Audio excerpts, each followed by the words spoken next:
finalizamos a primeira grande etapa do nosso grande curso de contabilidade introdutória e a partir de agora nós daremos ênfase na contabilidade financeira. Então vem comigo!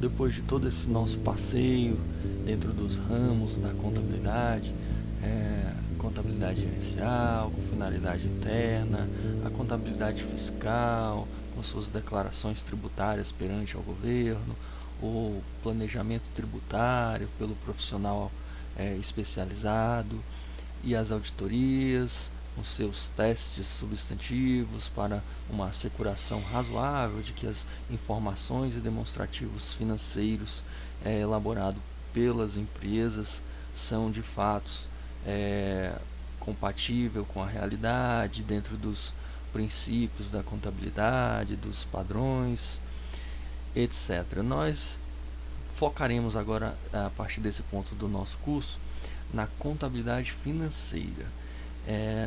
Porém, antes de mais nada, eu gostaria de fazer uma pequena ressalva, que no vídeo anterior, ao nos referirmos aqui em relação ao planejamento tributário, quando fui explanar sobre a evasão fiscal, eu acabei lendo elisão fiscal. Então, para enfatizar, o profissional do planejamento tributário está sempre buscando a elisão fiscal, dentro da licitude e da legalidade nos seus processos, contrário à evasão fiscal, que é sempre ilegal e passível de reparação judicial. Feito essa ressalva, gostaria de convidá-los a dar uma passeada aqui no nosso novo layout dos nossos quadros que nos auxiliarão na nossa viagem pelo mundo da contabilidade. Então nós teremos sempre aqui o nosso título, o nosso tema abordado. Bem aqui ao lado estará sempre o setor econômico ao qual nós estamos abordando. Então eu quero apresentar para vocês aqui os setores que nós, dentro das transações econômicas, contábeis, financeiras que iremos analisar, poderá estar sendo relatado. Nós teremos sempre alguma outra vez ali uma importação, uma exportação, e isso ocorre entre as entidades e o resto do mundo.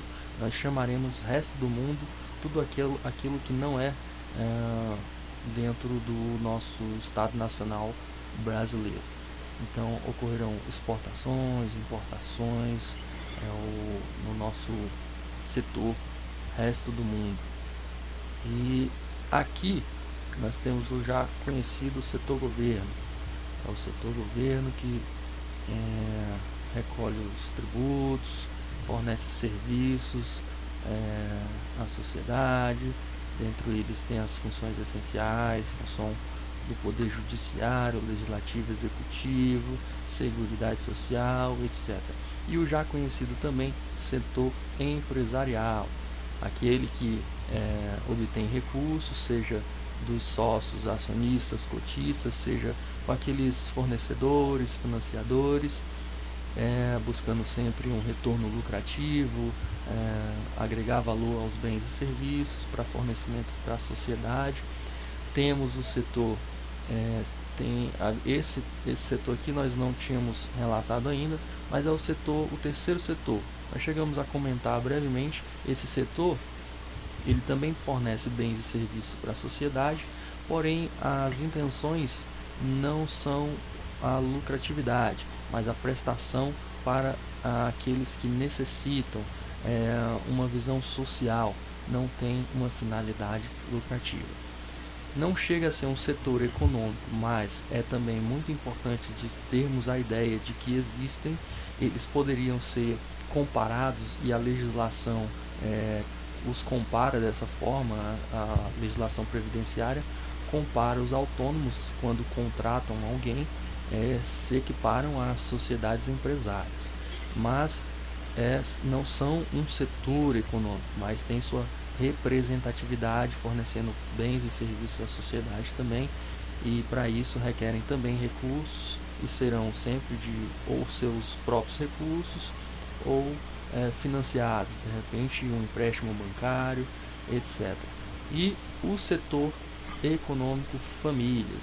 Aqui nós temos as famílias que estão sempre buscando consumir para o seu bem-estar, para o seu bem-estar social, e esse consumo sempre vem de suas remunerações. Então esse é o nosso novo layout que nos acompanhará durante nossa viagem aos fenômenos contábeis financeiros.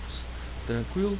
Então vamos então ao nosso grande tema, a nossa tão esperada contabilidade financeira, tendo em vista que ela auxilia os investidores a analisarem seus investimentos dentro das sociedades empresárias.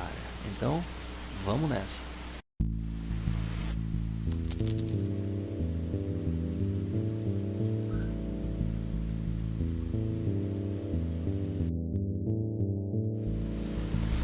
Bom, antes de nós adentrarmos de vez nos fenômenos contábeis financeiros, eu quero te convidar para fazer um breve exercício, um breve raciocínio simples aqui, do seguinte: suponha que você é um profissional liberal, você é um autônomo, você é um advogado.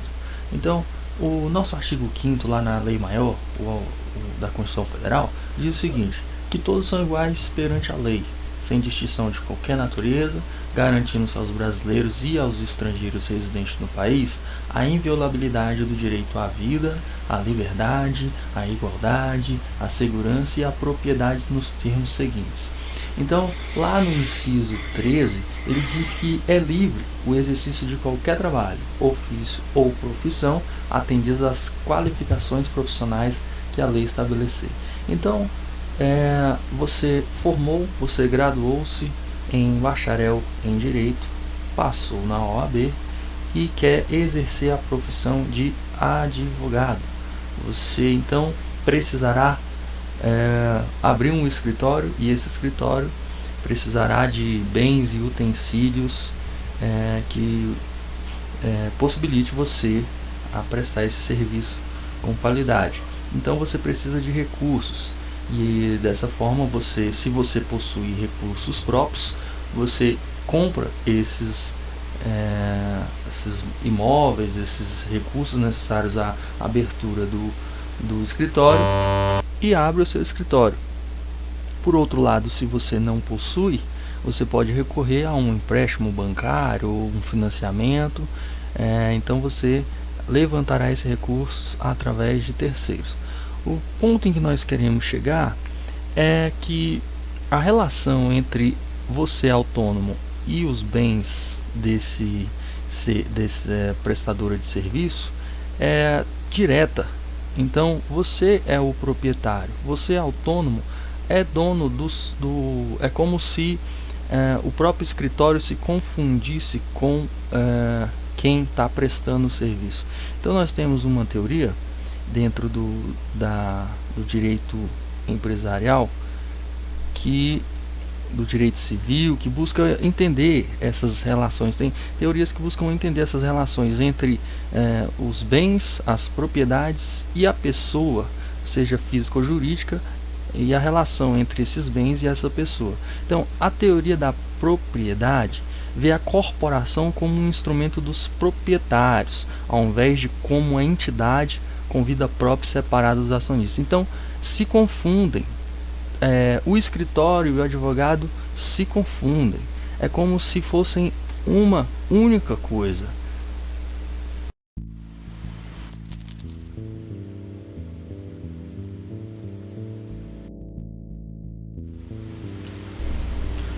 Bom, agora nós vamos fazer um exercício análogo, porém, olhando agora para uma instituição sem fins lucrativos.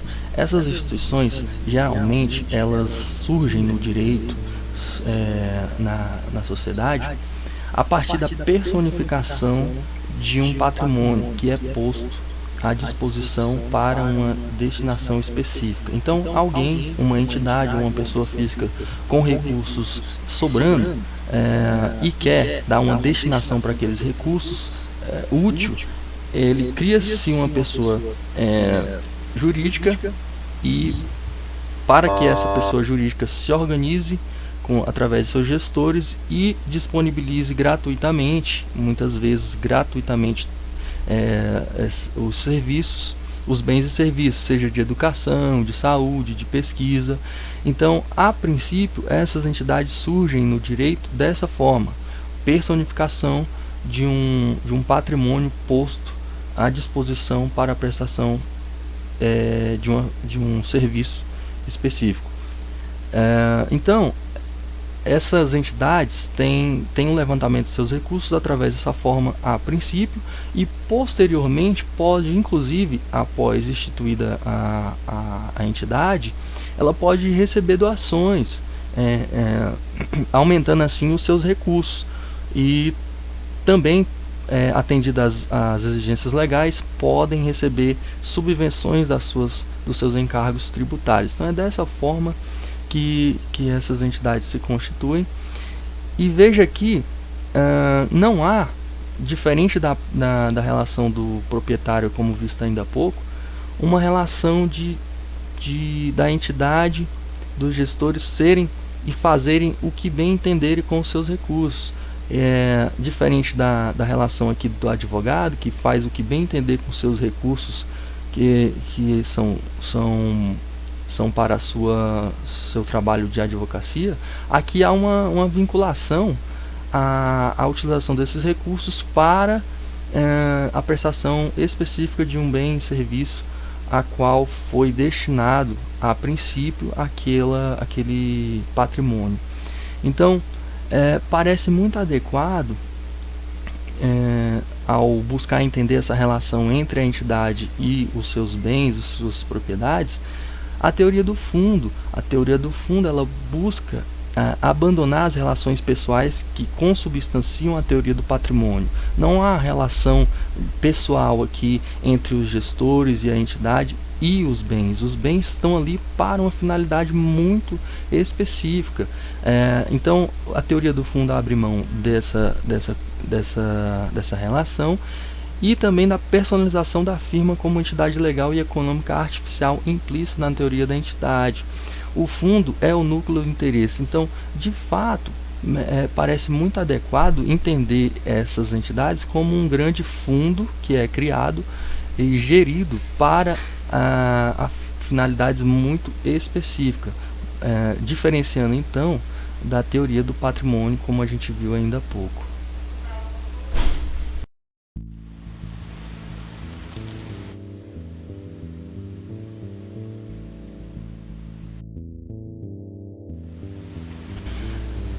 Agora, imagine que o nosso advogado, ele obteve lucro ao final de um exercício. Ele prestou serviços advocatícios, pagou as suas despesas, água, luz, telefone do seu escritório, e dessa forma ele obteve um lucro.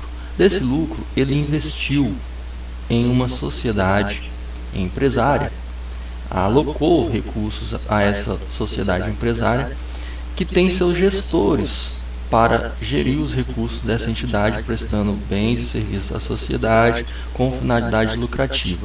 Então, esse nosso advogado, ele fará jus a receber parte do lucro dessa entidade, conforme o grau, o tamanho, a proporção de recursos que ele tenha alocado para essa entidade.